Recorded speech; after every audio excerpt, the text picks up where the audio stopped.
Oh. Hey guys, another brutally cold day here. Been out picking up scrap metal. I want to show you guys what I got going to the scrap yard, and I'm going to talk to you guys about how I get my metal. Everybody asks how I get my scrap metal. I'm going to put this video out there so you guys can try a couple tricks and a couple things that I do. But I'll show you what my load is today. Alright guys, so got the 2013 Ford F-250 loaded up. I went and picked up a lot of this stuff yesterday and some of the stuff today, but went through and loaded this all down, got it all strapped up, got it all hooked to the truck. And then I went to an old farm. The guy had some appliances and grills. Not appliances, hoods, and just all kinds of random stuff. There's a couple pieces of aluminum I'm not going to throw off, but I just didn't want to unload it. And separate it out. I'll separate it when I'm unloading at the scrapyard. You got to watch because sometimes the aluminum hoods, the hoods are aluminum, these ones are steel. But I was just checking my straps and everything. We're going to be headed to Weissman's. This load looks heavier than it is. It's a lot of fluffy light crap and like tin roofing and like just a bunch of like random springs and stuff I usually don't take, but the guy was paying me for it. I charged him because I told him I don't end up not taking that stuff. We're truck squatting, we're pretty heavy. We're on our way to Weissman's. There's yellow. But yeah, we're headed to the scrap yard. I'm going to talk to you guys about what we're doing. Alright guys, so we're headed to the scrap yard. I'm going to have you in my little holder here so I could drive and talk. But yeah, for you who don't know me, my name's Michael. I do scrap metal removal and house cleanouts. I've been doing it for about 25 years now. And as you've seen for the first part of the video, got my truck and my trailer loaded up with scrap metal. And I didn't pay for any of that scrap metal. It was just my time and my fuel to go pick it up, which this stuff was off from yesterday and today. Obviously the tin's going to be lower grade, so it's going to be not as much. Prices depend on, you know, where you live at and what region in the United States or in Canada. But yeah, anything that's an appliance or car parts or anything that's not thick, heavy gauge steel or cast iron would go as tin or shred. But a lot of you guys know this stuff. But everybody has something they want to get rid of. Appliances, you know, old bicycles. Everybody has stuff. Usually they put it out by the curb. And then the street scrappers and the cord cutters come along. That's obviously not me. I get 300 plus new contacts and new people that call me. My business is 100% word of mouth. I have a lot of plumbing, heating, HVAC companies. I have contractors. I have big corporations and companies that call me in my area that call me to pick the stuff up, garages and stuff like that. But, you know, to get to that point, it takes some time. You're not just going to come right into it and get that. You're not. It's not going to happen. But what you need to do is you need to reach out to friends, neighbors, relatives, people you might work with if you have another job. Somebody always has something they want to get rid of, guys. Now, I also used Facebook quite a lot. People reach out to me through Facebook. There's a lot of groups. Like in the county I live in, it's Pike County, Pennsylvania. There's a Pike County What's Happening, a Wayne County, you know, like a neighbors app or a neighbors group. And a lot of times you could join them and you could post on there. I see a lot of guys doing it, which I don't do it no more. Hey, anybody have any scrap metal? I'm taking in. Anybody have any air conditioners? The guy that just asked for air conditioners, and he gets five or six people like, yeah, I have an air conditioner. Do you take refrigerators? Do you take other scrap too? And that's how they're networking to get more scrap metal. Now me, I have more than I can even do. I mean, I could run around all day, and you just can't grab it fast enough for me. Like right here, I can't show you, but on the pile, they ripped the house down. There's metal on the side of the road, and the guy wanted me to get it, and I still haven't gotten it. It's been sitting there for 3 weeks now. There's 2 water heaters, a pile of stuff, an oil tank, a furnace, and a bunch of copper pipe. Nobody's even picked it up. It's just laying there on the side of the road. I live in a very rural area. The population is higher in the summer. A lot of people come up from New York and New Jersey. So they're not around in the wintertime and in the fall time. But a lot of people are calling me now because they want to clean their property up before it snows, before the winter. So that's what's been getting me lately. There's a lot of big farms and big properties up here. But, you know, the metal is out there. Somebody will always call you. And a lot of times you'll get good stuff, lawn mowers to resell and fix if you guys are handy. Like I just had a guy give me a nice snow blower. It ran. He's like, I don't want to deal with it. The belt is bad. Like a $30 belt, and I can sell a snowblower for $250. Sometimes it's more than just scrap, guys, that you're going to get. And you want to separate your copper, your brass, and everything. But the main thing is what you need to do if you're starting out in this business, or if you're in the business and you want to how you get more metal. You know how you get it? By this right here. Talking. Talk, talk, talk. My wife said I should have been a used car salesman. I had a state trooper tell me I should have been a used car salesman. You talk and you talk. And I'm a very quiet person usually. I'm not very talkative, guys. Some of you guys that watch my channel know me and you think, oh, he talks like a... There might be a time where if I'm not talking to my phone to you guys and nobody calls me, I won't say 3 words all day. And doing the YouTube channel actually helped me open up more and get more talkative with people, which has helped my business. And that's what it is. You want to be a people person. You know, don't look at it as, oh, this guy's got a water heater and he's 15 minutes from my house. I could tell you countless stories. Go pick that water heater up. Go bullshit with that guy. Go talk to him. You know, and then while you're there talking to him, look at the neighbor's house. Like, oh, your neighbor's got scrap metal and stuff too. Give him my number. That's networking. That's part of being in business. It doesn't matter if you're doing scrap metal, if you're doing contracting work, pressure washing, leaf cleanups, lawn mowing, whatever the hell you're doing. It doesn't matter. If you're working at a house doing a roof and you notice the neighbor's roof's got moss and nasty shit on it, you know what I mean? And you see the neighbor out there, tell him, hey, I can do your roof too. I'll give you an estimate right now. It's talking to the people. You know, if you do pressure washing, you pressure wash sidewalks, driveways, and houses, and people's trailers and stuff like that.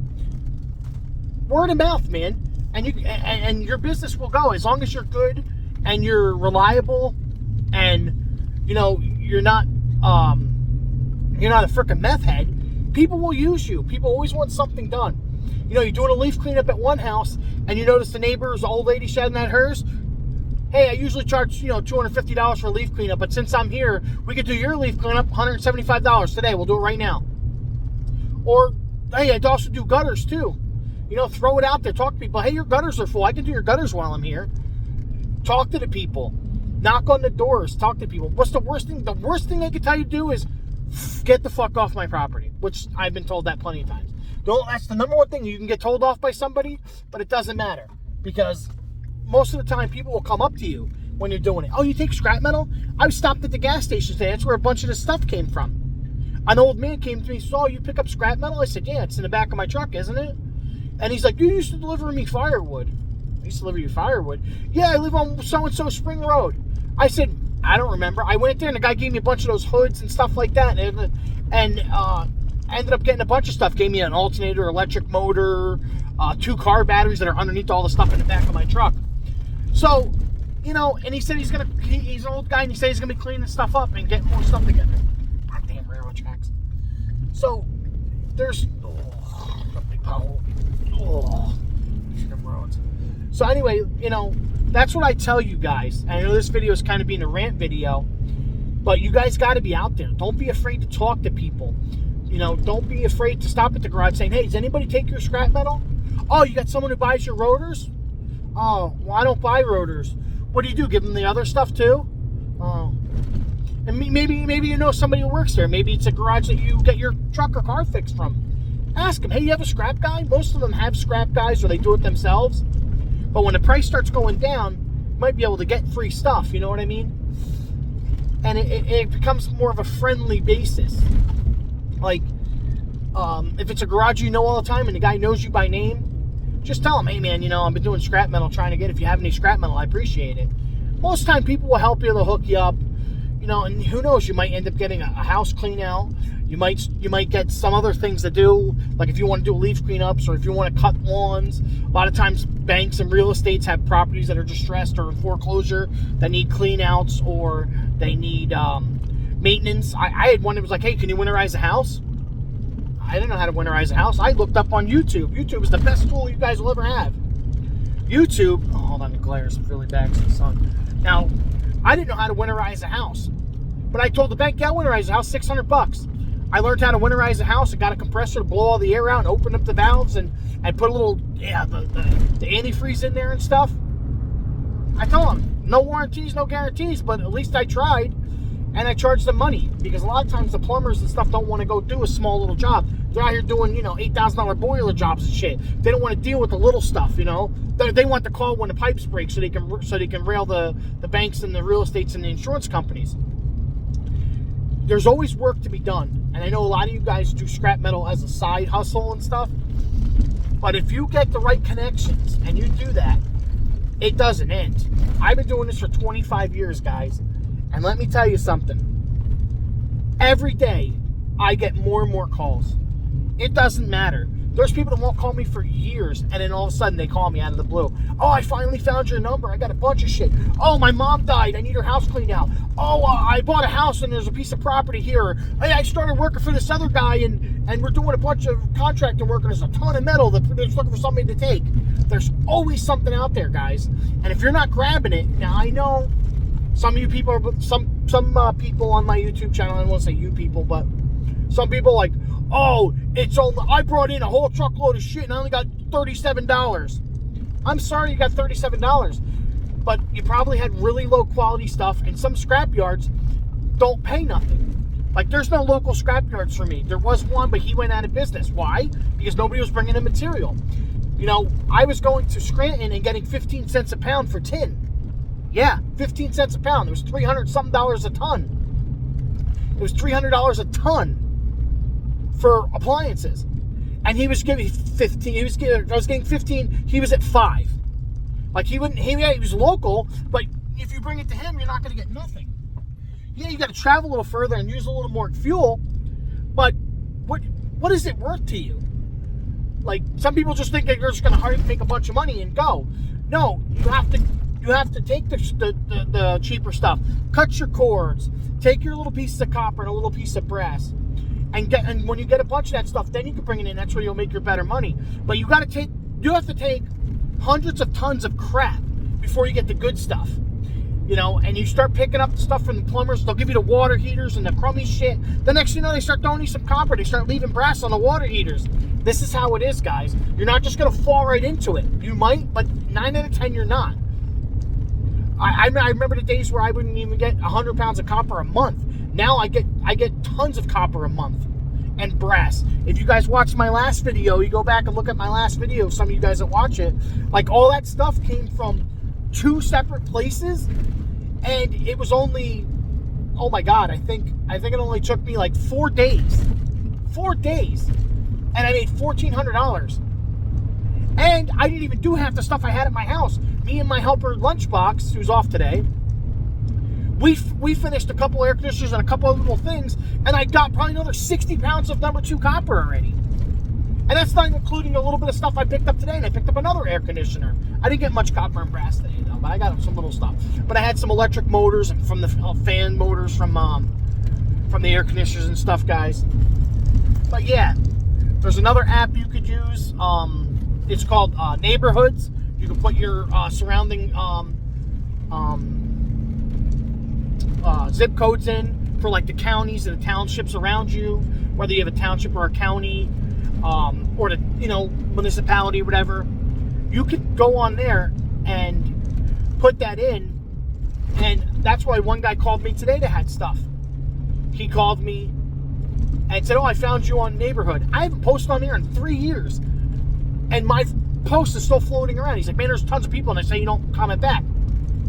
I got locked out and I can't sign back in, so thank God my number's on there. But the guy had a bunch of stuff, a bunch of light tin and stuff.